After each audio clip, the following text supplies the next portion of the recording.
ქანდაკების ფესტივალი 2025-ის შესახებ ვისაუბრებთ სტუმართან ერთად, შემოგვერთდა თბილისის არქიტექტორთა და სკულპტორთა ასოციაციის თავმჯდომარე ბატონი ლევან სალუქვაძე. მოგესალმებით ბატონ ლევან, გვიხარია თქვენი სტუმრობა, მადლობა თქვენი დროისთვის. ფილმშიდობისა დიდი მადლობა მოწვევისთვის და მხარდაჭერისთვის. უკვე ტრადიციად იქცა ეს ფესტივალი და ჩვენც ტრადიციულად ვაშუქებთ ამ საკითხს. პირველ რიგში მიზანზე რომ გითხრათ ფესტივალის და ვის აერთიანებს ეს პლატფორმა? პირველ რიგში, რა თქმა უნდა, მიზანი არის ქანდაკების როგორც დარგის მხარდაჭერა, მოგეხსენებათ საკმაოდ მრავალფეროვანი გამოწვევების წინაშე ვდგევართ და პროცესი არის სწორედ აი ქანდაკების მომავლის ძიება. ჩვენი პლატფორმა არის უშუალოდ მოქანდაკეებისთვის და ყველა მათთვის, ვინც დაინტერესებულია ამ დარგით, ამ სივრცითი აზროვნებით ხელოვნებაში, არა მარტო ესეთი კლასიკური გაგებით ქანდაკებით, არამედ ზოგადად აი სივრცითი აზროვნებით. როგორც ყოველთვის ტრადიციულად გვაქვს რამდენიმე საფეხურიანი გამოფენების ციკლი. ეხლა ნოემბერში იქნება საბავშვო გამოფენა და ნოემბრის ბოლოს იქნება პროფესიონალ მოქანდაკეთა გამოფენა, რომლებიც არის სწორედ მიძღვნილი იმისთვის, რომ ყოველწლიურად მოხდეს ერთგვარი მონიტორინგი, რაღაც ანგარიში, თუ რა ხდება ამ დარგში, აი მეტნაკლებად რომ ვიყოთ საქმის კურსში, ვინ რა საკეთებს, როგორი ტენდენციებია და რა არის საინტერესო. დინამიკა საინტერესო, აი წინა წელია შევაფასოთ, მაშინაც ვაუბრობდით ჩვენ და აი რა არის განსხვავება წელს, რა შეიცვალა, როგორი იყო რეაქცია გამოხმაურება და თუ არის აი განსხვავებული. ცირა შედეგებზე ჯერ ცოტა ადრეა საუბარი, იმიტომ რომ თვითონ ეს პროცესი მიმდინარე ფაზაშია, მაგრამ ნუ შეიძლება ითქვას, რომ დარგში გაახალგაზრდავება იგრძნობა. ბავშვები არიან ძალიან დაინტერესებული, ნუ ყოველთვის ბავშვებს ასეთ სიხარული აქვთ და მათი გამოფენა ყოველთვის არის ეს დღესასწაული და ზეიმი რა.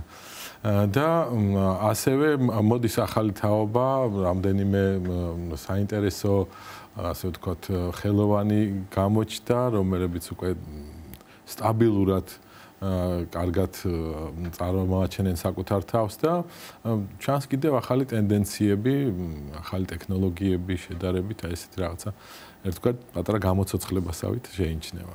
დიახ, ხელოვნური ახალი ტექნოლოგიები ახსენეთ და ვთქვათ, აი ხელოვნურ ინტელექტთანაც ხომ არ არის ეს ყველაფერი დაკავშირებული გარკვეულწილად. იცი რა, პირდაპირ ესე არ არის დაკავშირებული, მაგრამ ხშირად არის, რომ აი ძიების პროცესში უკვე იყენებენ ამ ხელოვნურ ინტელექტს რაღაც ესკიზის მოძებნისთვის, ან რაღაც თვითონ გამოსახულების გადმოცემის, ასე ვთქვათ, ტრაქტოვკისთვის ხშირად იყენებენ ასე გაკეთდეს თუ ისე. დიახ, იმიტომ რომ თქვენ ბრძანეთ რომ გაახალგაზრდავდა ანუ ადამიანები, ვინც დაინტერესებული არიან, უფრო ახალგაზრდებიც ინტერესდებიან და ასევე ჩართულობაზე მინდა გკითხოთ, პროფესიონალი მოქანდაკეები არიან ჩართულები და ასევე სხვადასხვა ასაკის, ხო?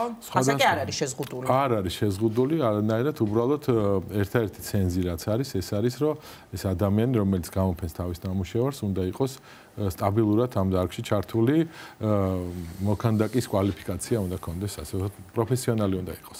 რა ხდება მსოფლიოში, საინტერესოა, იმიტომ რომ ჩვენ მსოფლიოს ნაწილი ვართ და ცხადია გარკვეულწილად უნდა ვიცოდეთ თქვენ ცხადია უკეთ მოგეხსენებათ და საინტერესოა მოვისმინოთ ერთის მხრივ მიზანი და აზრი ამ თქვენი ამ ლომის ეგასეგებია და ამიტომ ვთქვით რომ ახალგაზრდა ვაკვირდებით იცვლება. მსოფლიოში რა ხდება თუ უწყობთ ფეხს? ჩვენ უწყობთ ფეხს როგორც ყოველთვის. ეს ჩვენი ფენომენი ქართული ნიჭის სულ ამაზე საუბრობთ.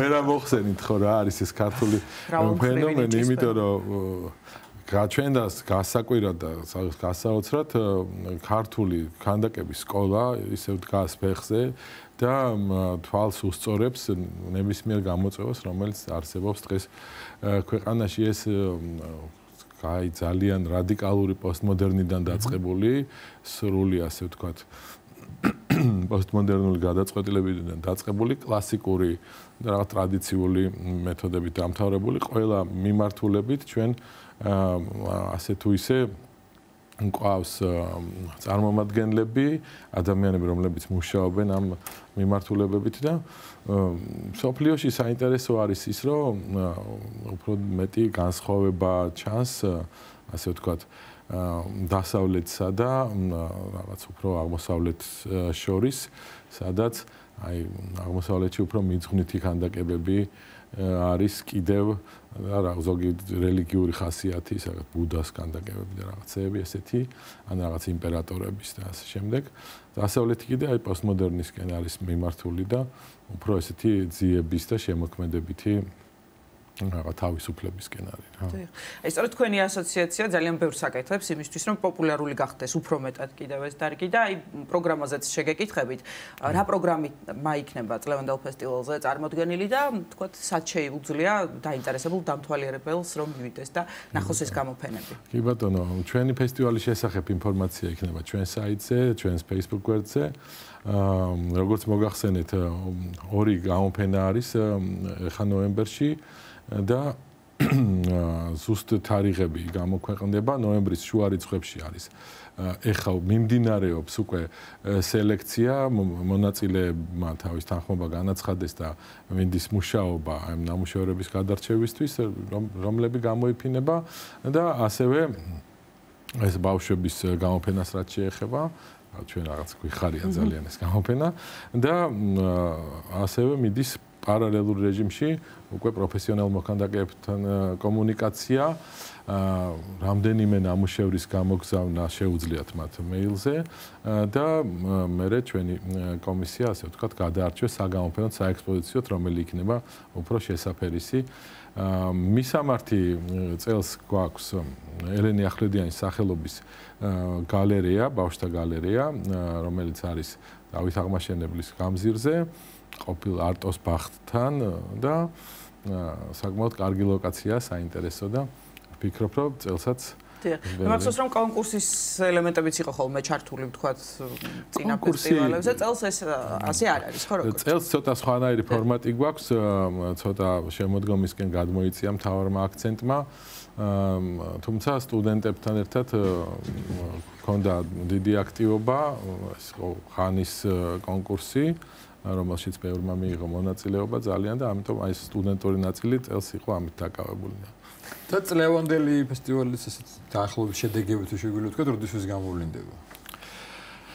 შედეგები გამოვლინდება სადღაც ახალწლოდ, უკვე შეგვეძლება თავისუფლად ვთქვათ, როდესაც უკვე იქნება კატალოგი მზად, იქნება ხელოვნებაცოდნეების დასკვნები, ანალიტიკური ნაწილი, როდესაც იქნება, აი სადღაც დეკემბრის ბოლოსკენ უკვე გვექნება რეზიუმე შევძლებთ. ძალიან დიდი მადლობა წარმატებას გისურვებთ და ყველა მონაწილეს ასევე. დიდი მადლობა თქვენ ესეთი ფესტივალში. გარდაჭერისთვის. თბილისის არქიტექტორთა და სკულპტორთა ასოციაციის თავმჯდომარე ბატონი ლევან საულქვაძე იყო ჩვენი გადაცემის სტუმარი.